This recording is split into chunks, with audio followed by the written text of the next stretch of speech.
Good afternoon বন্ধুরা, চলে এসেছে হ্যাশট্যাগ আমরা সকলের আজকের টপিক নিয়ে। আজকের টপিক দুটো ভাগে। একটা ভাগে হচ্ছে আমি লিখে রেখেছি ভুলে যাই বলে, একটা ভাগে আমি বলছি পরে কয়েকটা উপাদান দেওয়া হয়েছে, সেগুলো দিয়ে 3টে রেসিপি বলতে বলা হয়েছে। আর সাথে একটা খুব সিরিয়াস একটা ভারী টপিক দেওয়া হয়েছে, সেটা হচ্ছে পরিণতি। তো দুটো সম্পূর্ণরূপে আলাদা, তো আবার কোথাও যেন মিলও আমরা কিন্তু করে নিতে পারি। কিন্তু যেহেতু আজকের দিনটা একটা অদ্ভুত দিন, আমরা অনেকেই জানি বা প্রত্যেকেই জানি, আজকে হচ্ছে 53 বছর কমপ্লিট হলো মুক্তিযুদ্ধের।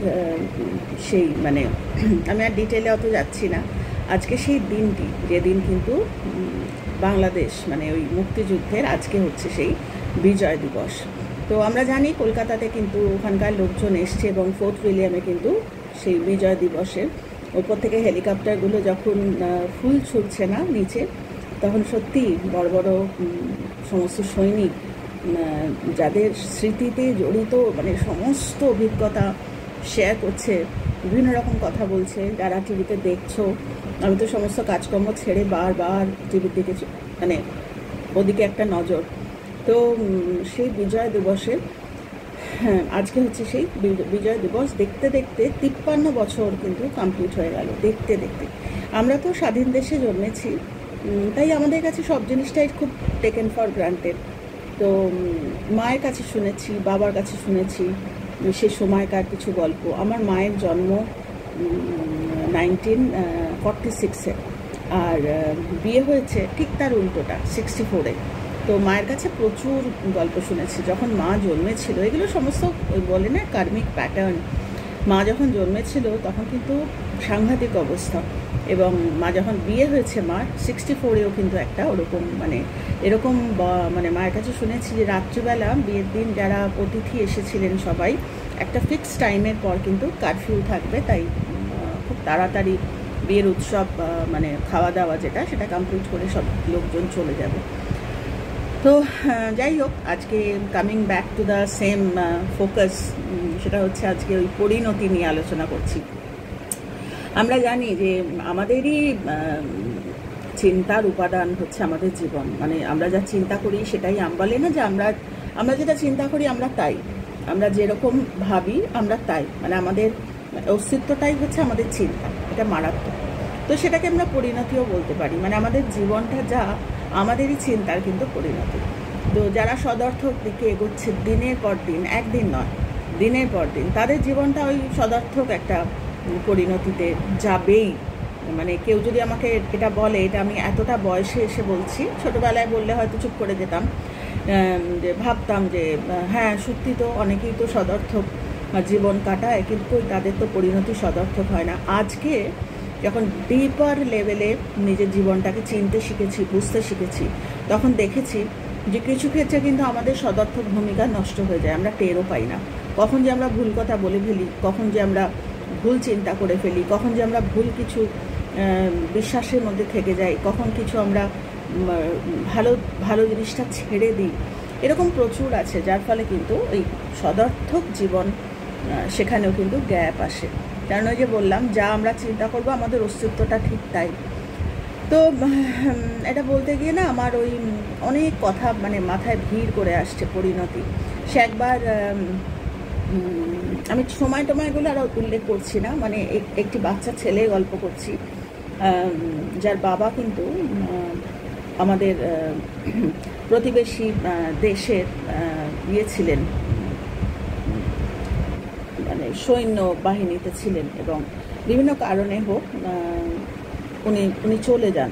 এবং তার সন্তানের কথা, সন্তান এবং আমি অত ডিটেলে যাচ্ছি না, মোটমাট তার সন্তান এবং 2 ছেলে এবং তার স্ত্রী বিভিন্ন কারণে ভারতবর্ষে কিন্তু তারা আশ্রয় পায়। অনেক ঘটনা, এটার পিছনে অনেক ঘটনা, আমি অত ডিটেলে যাচ্ছি না। তারা ভারতবর্ষে আশ্রয় নেয় এবং পরবর্তীকালে কিন্তু সেই 2 ছেলেই বড় হয় এখানকার মাটিতে। এবং সেই সময় আমাদের কিন্তু সবটাই এক ছিল, তখনও দেশ ভাগ হয়নি, সবে সবে হচ্ছে, মানে ওদিককার মানুষ এদিকে, আমরাও তো সব চলে এসছি, মানে আমাদের পূর্বপুরুষরা সেই সময়কার কথা বলছি। তো ভালো, মানে যার কথা বলছি তাদের অবস্থা ভালোই, মানে আমি আমার সঙ্গে খানিকটা তুলনা করে বলছি, আমার ঠাকুমা বা আমার আজকে খুব বলতে ইচ্ছে করছে এগুলো পরিণতির সঙ্গে না কোথাও একটা মনে হয় যেন সুর একটা মিলে আছে, যে মিলে সুর তোমারা মেয়েরা, সেই সত্যি না কোনো ধর্মের কিন্তু কোনো কিছু নিয়ে আমরা সৃষ্টি করেছি সব মানুষ মানুষ। সে মনে পড়ে যে আমার ঠাকুমা মানে আমার দাদু ভাই চলে গেছেন বহু ছোট বয়স, এবং দাদু ভাই বিশাল মানে একটা চাকরি বাকরি মানে কাজকর্ম ব্রিটিশ ইন্ডিয়ায়, তখন ব্রিটিশ ইন্ডিয়া তখন কিন্তু ওইরকম হয়নি, তখন রয়েছেন তারা। তো ব্রিটিশ ইন্ডিয়ার রেলওয়েজে আমার দাদু ভাই খুবই বড় একটা ইয়েতে চাকরি করতেন, বন্ধু বান্ধব সব বিদেশিও ছিল, আর এখানকার জন্ম তো এখানকারও, তখন তার ধর্ম ওরকম ভাই ভাই সব ছিলেন। তো একটা রাতের মধ্যেই তো পৃথিবীটা ওলট পালট হয়ে গেল, এবং দাদু ভাই চলে যাওয়ার পর 4টে বাচ্চা নিয়ে আমার ঠাকুমা, বাচ্চারা সবাই, আমার জ্যাঠার বয়স তখন খুবই কম, মানে আমার বাবারা তো তখন খুবই ছোট, আমার ছোট কাকা তখন কোলে, আমি বোধহয় ছবিও দেখিয়েছি তোমাদের, তো চলে আসতে হবে, মানে বলতে খুব গায়ে কাটা দেয়। অন্য ধর্মের মানুষরাও কিন্তু আমার ঠাকুমাকে তখন কিন্তু কোনো ধর্মের ভেদাভেদ মানে খুব ভালোভাবে, যেহেতু ওই রকম পজিশনে ছিলেন, খুব ভালোভাবে তারা এখানে এসছেন, এবং with lump sum amount of money, মানে তখন ওই টাকা ট্রান্সফার করা বা তখন তো এত এরকম সব নিয়মকানুন ছিল না, তো প্রচুর তখন কিন্তু ধর্মের কোনো ভেদাভেদ হয়নি, এবং তারা এখানে চলে এসেছে ভালোভাবেই। তো যেহেতু ঠাকুরের কৃপায় পয়সা কুটির একটা ব্যাপার ছিল, মানে ছিল ওইরকম বিভৎস, এটা আমি মেলাচ্ছিলাম, ইটার্নিটি অফ লাইফ বলে না, ইটার্নাল, যখন এই যার কথা গল্প করছিলাম তাদেরও হয়তো ওই রকমই, ওরা কিছু পয়সা করি নিয়ে হয়তো এসছে, মোটমাট এখানে ভালো মানে থাকার জায়গা, কেননা বেশিরভাগ মানুষ মানে একটা কাপড়ে চলে এসছে, এরকম প্রচুর হয়েছে আমরা জানি, সে সত্যি ভাবলে না মানে যাই হোক। তো এবার এই ছোটোবেলা থেকেই একটা মানে ইয়ের মধ্যেই বড় হয়েছে, মানে অত যখন বড় হয়েছে ধীরে ধীরে ধীরে ধীরে সমস্ত সেটেলমেন্ট হয়েছে, মুক্তিযুদ্ধ হয়েছে, সব আলাদা আলাদা হয়ে গেছে, পৃথিবীতে শান্তি এসছে, এবং সেইভাবেই এই ছোট ছেলেটির কথা বলছি, আমার ওই ঠাকুমার যে গল্পটা করলাম সেটার সাথে এটার কোনো মিল নেই, আমি জাস্ট মেলাচ্ছি যে অবস্থাটা এদের ঠিকঠাক ছিল, ভালো একটা বাড়িতে এরা থাকতো, একটা ভালো বাড়ির ব্যবস্থা হয়েছিল, সব মিলিয়ে টিলিয়ে আমাদের বাড়ির মতো। তো যাই হোক, দুই ছেলে, এই যার কথা বলছি, ছোট ছেলেটি প্রায় এরকম বলে যে হ্যাঁ, এরকম মানে বিরক্তির থেকে বলে, মানে একটু বিরক্ত হয়েই বলে, হ্যাঁ আমাদের বাগানে লোক ঢুকে পড়েছে, এরকম এই সেই, ওরা সব একটা ওয়ার্ড ইউজ করে, ওয়ার্ডটা মারাত্মক ইউজ করে, সেটা হচ্ছে উদ্বাস্তু। তো কখনো কখনো মানে অদ্ভুত লাগে, মনে হয় যে অত বছর আগেও এরকম চিন্তাধারার মানুষও ছিল। তো 2-4 দিন শুনে মা একদিন ছেলেকে ডেকে একটু চড়া সুরে উদ্বাস্তুর অর্থটা বুঝিয়েছে, যে আমরাও উদ্বাস্তু, তুমি যাদের গায়ে কাঁটা দেয়, সত্যি সে মায়ের কতটা সচেতন, মা নাও বলতে পারতো, দুটো ধমক দিয়ে সরিয়ে দিতে পারতো, কিন্তু ডেকেছে দুই ছেলেকে কাছে ডেকে, বড় ছেলে তখন ব্যস্ত, বড় ছেলে পড়াশোনা করছে, কেননা সৈন্যবাহিনীতে, আর অদ্ভুত ব্যাপার ভারতীয় সেনাবাহিনীতে সে জয়েন করবে বলে পড়াশোনা করছে, এবং অনেক মানে সুযোগ সুবিধাও সে পেয়েছে। তো যাই হোক, এই ছোট ছেলেকে স্পেশালি মা বোঝাচ্ছে যে তোমার এত বড় স্পর্ধা তোমাকে কে দিল, ওই কথাটা তুমি জানো উদ্বাস্তুর অর্থ, বলে প্রচুর গল্প, কতটা সচেতনতা, সেই মা বলে না মাই হচ্ছে গুরু, এই ধরনের এই হচ্ছে সেই মানে বলছে না যে একটা বাচ্চার কিভাবে তৈরি করে ভিতরটা, মানে মায়ের কাছেই সেই চাবিকাঠিটা আছে, মা এটাকে হালকাভাবে নেয়নি, এবং বুঝিয়ে বলেছে যে তুমি যাদেরকে বলছো আমরাও তাই, আর কে যে কখন উদ্বাস্তু হয়ে যায় আমরা কিন্তু জানি না, বলে ডিটেল বলেছে অতটুকু ছেলেকে। তো নিশ্চয়ই মনের মধ্যে তার ঢুকেছিল, পরবর্তীকালে এই ছেলেও কিন্তু এত দুষ্টু ছেলে, সেও কিন্তু ইন্ডিয়ান আর্মিতে মানে সেনাবাহিনীতে জয়েন করেছে, এবং দুই ছেলেই তারা সেনাবাহিনীতে সার্ভ করেছে, ছোটজন বোধহয় এখনও আছে, বড়জন বোধ করি নেই, এরকম একটা কিছু। তো পরিণতি আমি সেটাই বলছি যে কোনটার কোন চিন্তাধারা কোন অ্যাকশনে পরিণতি যে কী হতে পারে।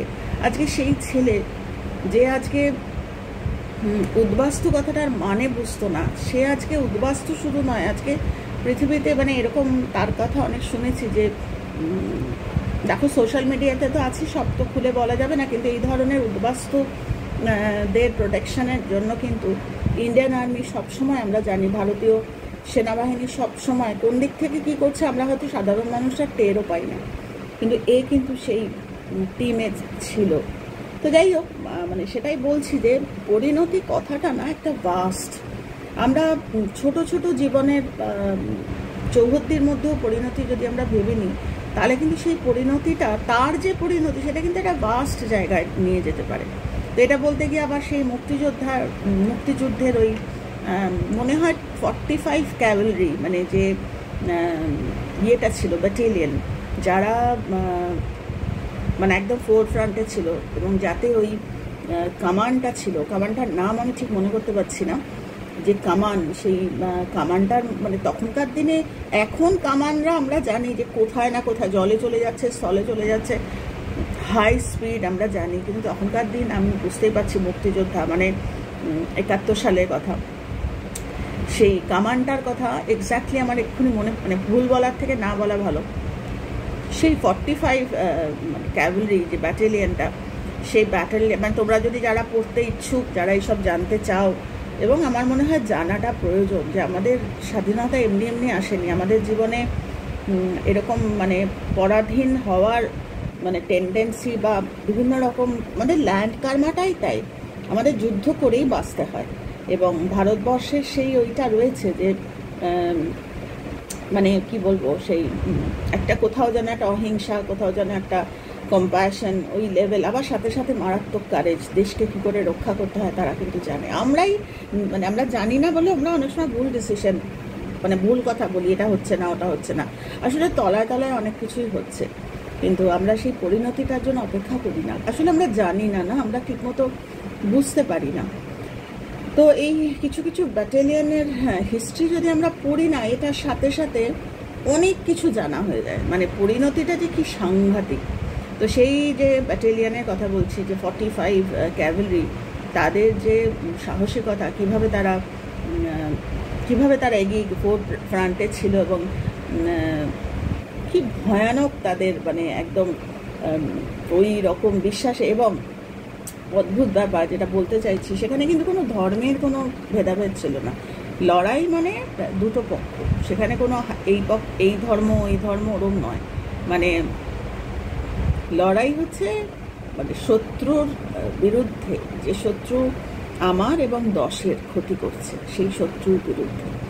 তো আমরা দেখছি না ইটারনাল ড্রামা অফ লাইফ, এখনকার অবস্থা আমরা দেখছি, এখনও ঠিক তাই। আমাদের যারা আমরা সেন্সিটিভ মানে সিটিজেন্স, মানে তাদের মানে আমি সবসময় প্রতিটি ইয়েতেই বলি যে এমনি এই জীবন কাটিয়ে দিলে চলে না, চতুর্দিকের এখন যা অবস্থা, তো সেটারও কিন্তু একটা পরিণতি ফ্যামিলিতে আসে মানে যে বাড়ির মা, যে বাড়ির বড়রা, বয়োজ্যেষ্ঠরা, তারা পরিণতিটার ব্যাপারটা কনসিয়াস, যে আমি কি করছি, আমি কি পৃথিবীতে এত কিছু হচ্ছে, আমি কি দরজা জানলা বন্ধ করেই বসে আছি।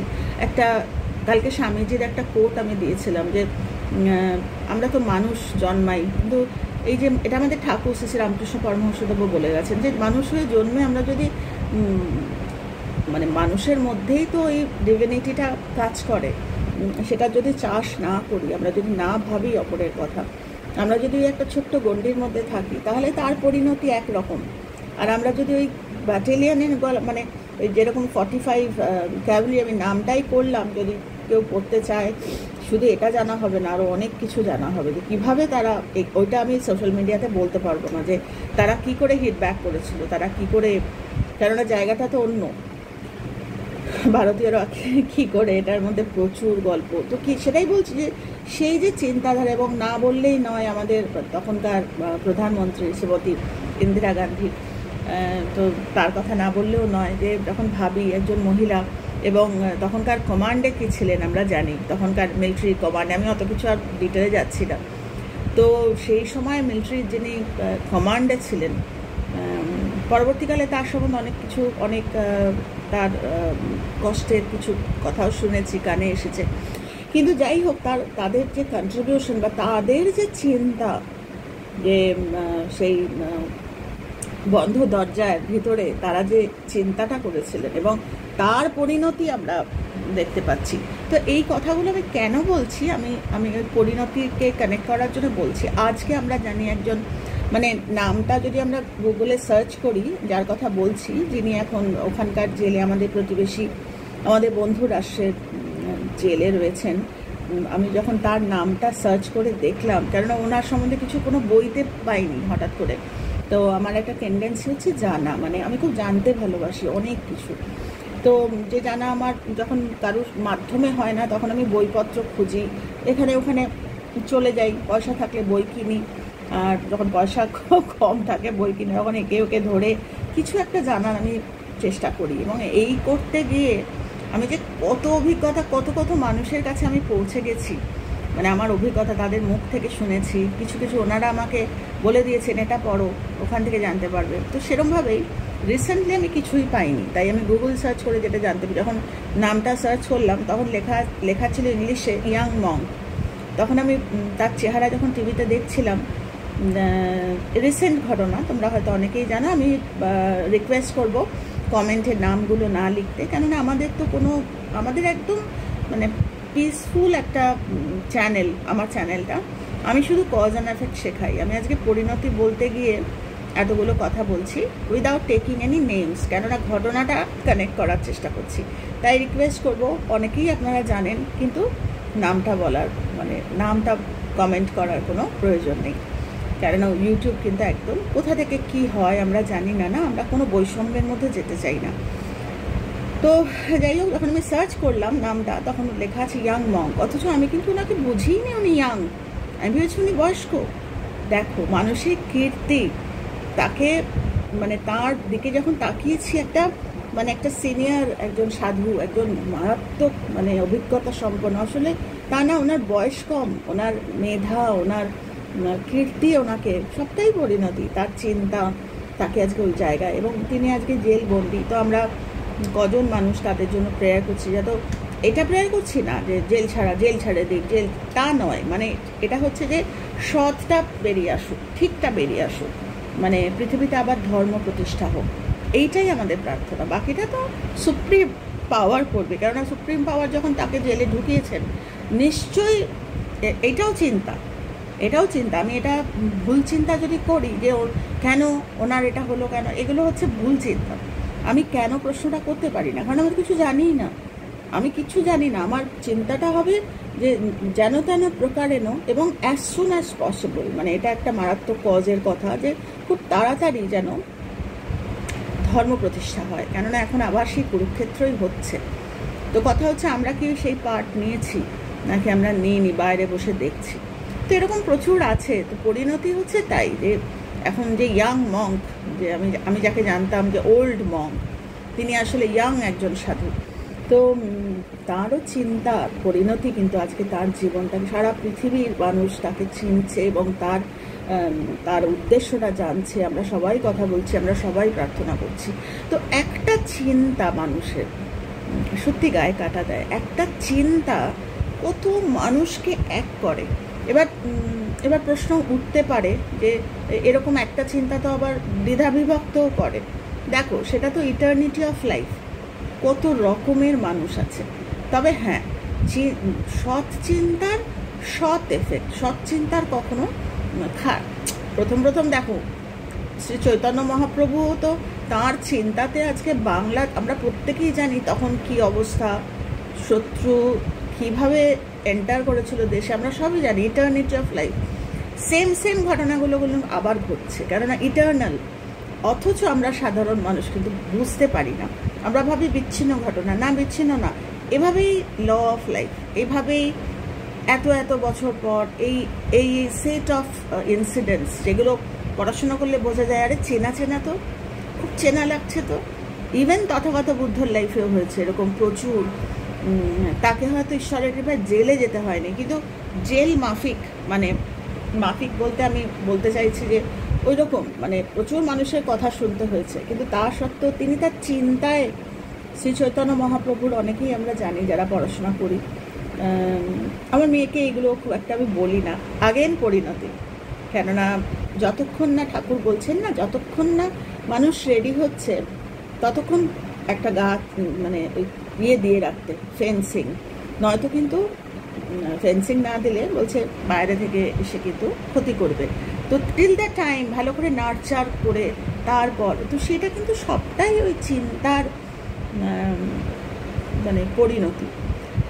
তো সেটাই বলছে, আমি কি চিন্তা করছি, কতটা বড় চিন্তা আমি করতে পারছি আমার জীবন, একটা 24 ঘন্টা প্রত্যেকটা মানুষের, কিন্তু এখানে কি কোনো গ্যারেন্টি আছে যে সব মানুষই 24 ঘন্টাটা একভাবে কাটায়?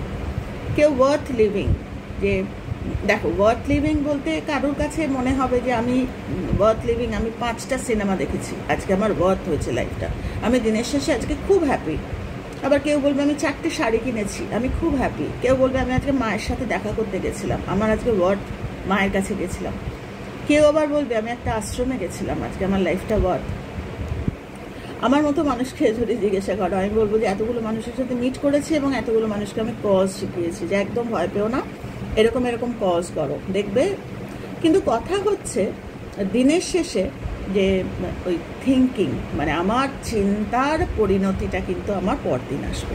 আমার আবার ইচ্ছা হবে, যারা শাড়ি কিনেছে তাদের আবার একটা ইচ্ছা হবে, আজকে দিনটা ভালো লাগছে না, কালকে আমি কি সুন্দর ছিলাম, কালকে এরকম শাড়ি কিনতে গেছিলাম, সারাটা দিন আমার ওরকম কেটেছে।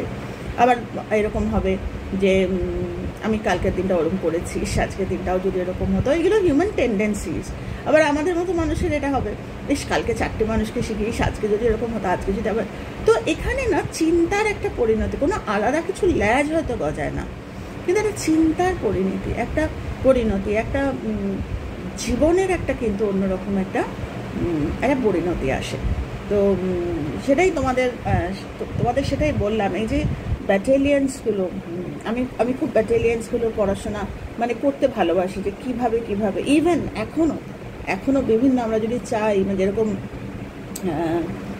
বোধ করি নেপোলিয়ান বোধহয় বলেছিলেন, বোধ করি না হিটলার না নেপোলিয়ানই বোধহয় বলেছিলেন যে যদি গোর্খা রেজিমেন্ট আমি পেতাম আমি পৃথিবী জয় করতাম। দেখো আমার গায়ে কাটা দিচ্ছে। তো এই যে রেজিমেন্টগুলো যারা মানে ইন্ডিয়ান আর্মি বলছি, অন্যগুলো তো আমরা খুব একটা জানতে পারি না। তো এই রেজিমেন্টগুলো কী করে, ও শুধুমাত্র চিন্তার একটা সেকশন অফ মানে অর্গানাইজিং, যে মানে যারা কমিটি, মানে যারা এই মিলিটারির এই সমস্ত এটা বানায়। কালকেই আমি আমার মেয়ের সঙ্গে বোধহয় আলোচনা করছিলাম, দেখ মামা, একটা সেট অফ মানুষ তারা বানায়, চিন্তা করে, সেগুলোকে বানায়। একটা সেট অফ মানুষ সেটাকে ট্রেনিং করায়, মানুষকে শেখায়। একটা সেট অফ মানুষ সেটাকে এক্সিকিউট করে। কিন্তু এগুলো প্রত্যেকটাই কিন্তু ওই পরিণতি, মানে কিভাবে আমি পরিণতিটা আমি কিভাবে দেবো। আবার এটা কোথায় মজা করে বলছি, হট করে মাথা এলো, পিছনে দেখো, এটা আমারই চিন্তার পরিণতি বলতে পারো। যে জিনিসপত্র এত নষ্ট হয়, এত ধুলো, একটু যদি ঢেকে রাখি, এই আমাদের জীবনটাও তাই, এত আশেপাশের এত কথা, এখন সোশ্যাল মিডিয়া। তো আমার নিজেকে না কখনো কখনো ধুলোর হাত থেকে ঢেকে, দেখো সোফাটা ঢেকে রেখেছি, তো কতবার আমরা উপরের পাল্টাবো নিজেকে, কতবার সোফার কাভার পাল্টাবো, তো প্রচুর কষ্ট, প্রচুর খরচ। তো তার চাইতে আমার মনে হয় যে একটু নিজেকে কখনো কখনো ঢেকে রেখে, এক্সপেকটেশন জিরো করে দিয়ে, নিজেকে একদম ঢেকে, যে ওইটাই তো সবটাই তাই। অনেকটা বকবক করে ফেললাম তোমাদের সাথে। পরিণতি, আসলে পরিণতিটা একেবারে ফান্ডামেন্টাল, আমরা বুঝতে পারি না যে আমাদেরই একটা লাইট ওয়েট একটা জীবনের পরিণতি আর একটা হেভি ওয়েট জীবনের পরিণতি। এই যে বড় বড় যারা দেশ রক্ষা করছেন, তোমরা আমাকে বলতে পারো হ্যাঁ আজকে বিজয় দিবস বলে তুমি আজকে এইসব দেশ রক্ষা এইসব বলছো, না রে বাবা, তা না। এই তো আমি ছোট্ট একটা নিয়েছি, আমার সোফাটাকে আমি রক্ষা করছি, ওটাও তো আমার চিন্তারই পরিণতি। যেন তেন প্রকারেণ আমার নিজের ভিতরের যে সেই স্টোর হাউস, যেটা ঈশ্বর আমায় দিয়ে পাঠিয়েছেন, একদম সেই ঈশ্বরের মতো দেখতে, আল্লাহর মতো দেখতে, ক্রাইস্টের মতো দেখতে, মানে আমার ভিতরে যেটা আছে না, এত ধুলো না, এত ধুলো, এই হিংসে, কাউকে ভালো বলতে পারি না আমরা, আবার বুঝতেও পারি না যে এটা কি আমার ধুলো, সেটাও বুঝতে পারি না। কেন কি আমার এই চিন্তার পরিণতি তো ওইটা। এই যে হিংসেটা আসছে, কোনো বাচ্চা জন্ম থেকে তো হিংসে করে না, দিনের পর দিন চিন্তা করেছি ভুল, তাই আজকে আমার পরিণতিটা মারাত্মক। এবার লোকে বলবে যে থোড়ি কেউ ডান্ডা হাতে নিয়ে আমার দেখতে আসছে, আমার ভিতরে কেউ দেখে না, কেউ দেখতে আসবে না, কিন্তু জীবনের পরিণতিটা কিন্তু ভয়ানক। একটা টাইম আসবে যখন আমরা নিজেরাই বুঝতে পারবো যে আমাদের পরিণতি যেটা হওয়ার ছিল, যে আমি ওয়েল ডিজার্ভ আমি পাচ্ছি না, because of my own thinking. Action অনেক পরের কথা, চিন্তা তো সবটাই আমার মনে হয় জীবনে ওই চিন্তার পরিণতি। আমি কিভাবে চিন্তা করছি সেটা কেউ কাউকে শেখাতে পারে না, এটা আমার মনে হয় একেবারে পুরোটাই কর্মফল বা ঈশ্বরের বিধান। ঈশ্বর বিধান তখনই দেন যখন কর্ম থাকে, তো এমনি এমনি দেন না, মানে কিছু না থাকলে ঈশ্বর এমনি ম্যাজিক করে একবার দুবার হয়তো দেবে, তারপর আর দেয় না। চিন্তা ভাবনাটা কিন্তু পরিণতি নিয়ে আসে। তো যাই হোক, এবার আমি অনেক, আজকে বিজয় দিবস এবং আমরা প্রত্যেকেই যারা একটু সচেতন নাগরিক, আমরা যারা পেয়ে গেছি, মানে ফ্রি ফ্রি ফ্রি আমরা পেয়ে গেছি স্বাধীন একটা দেশ, স্বাধীনভাবে ঘুরে বেড়াচ্ছে, কিন্তু এরকম দেশের অনেক কোণা আছে যেখানে কষ্টে আছে মানুষ, যেখানে মানুষ বেরোতে পারছে না, স্পেশালি মহিলারা। তাদের জন্য বড় মনটা কাঁদে যে কি করব, তার অবধি তো পৌঁছাতে পারি না, অন্তত প্রার্থনা যদি পৌঁছায়। বলে প্রার্থনা হচ্ছে ওই মানে ইলেকট্রিক্যাল ওয়েভের মতো পৌঁছায়, তো তার মধ্যেই থাকার চেষ্টা। এবং কে কি বললো ওইসবের মধ্যে, কেননা জীবন কখন শেষ হয়ে যাবে জানি না, যতটা পারা যায় ওই কন্ট্রিবিউশন, যেটার পরিণতি কিন্তু খারাপ হতে পারে না, ভালোই হবে।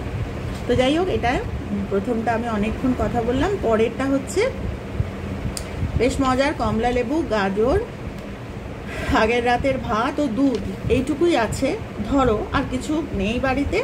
এবং দোকান থেকে, মানে এটা আমি ভাবছিলাম যে দোকান থেকে যাওয়ারও কোনো উপায় নেই, অথচ এইরকম চারটে আছে, চারটে দিয়ে কিছু রেসিপি যদি বানিয়ে নেওয়া যায় তো আচ্ছা ঠিক আছে। তো গাজরটা আমি একটু গ্রেট করে নিলাম, গাজরটা একটু গ্রেট করে, এই চারটে দিয়েই তো বানাতে হবে, তো গাজরটা একটু গ্রেট করে নিলাম। আর আগের রাতের ভাতটা ফ্রিজেই থাকবে ততক্ষণ, যতক্ষণ না আমি গাজরটা একটু ঘি বা একটু মাখনে টেলে না নেব, একটু নিয়ে নরম নরম করে নিয়ে ওই ফ্রিজের ভাতটা ওই গাজরের মধ্যে দিয়ে দিলাম। দিলে পরে একটু নুন মিষ্টি দিয়ে দিলাম, বেশ সুন্দর, একটু ঘি মাখন ওপরে ছড়িয়ে দিলাম। এটা কিন্তু বেশ সুন্দর একটা ক্যারট রাইস, আর কিছু দেবো না, আর তো নেই কিছু, হয়ে যাবে। তো একটা ক্যারট রাইস হয়ে যাবে। আগে নামাবো না চালটা, একটু ঠান্ডা ঠান্ডা অবস্থায় দেবো, তো দিলে ওই রকম একটা হয়ে নামিয়ে নিলাম। আমার একটা রেসিপি হলো। রইল হচ্ছে কমলা লেবু আর দুধ।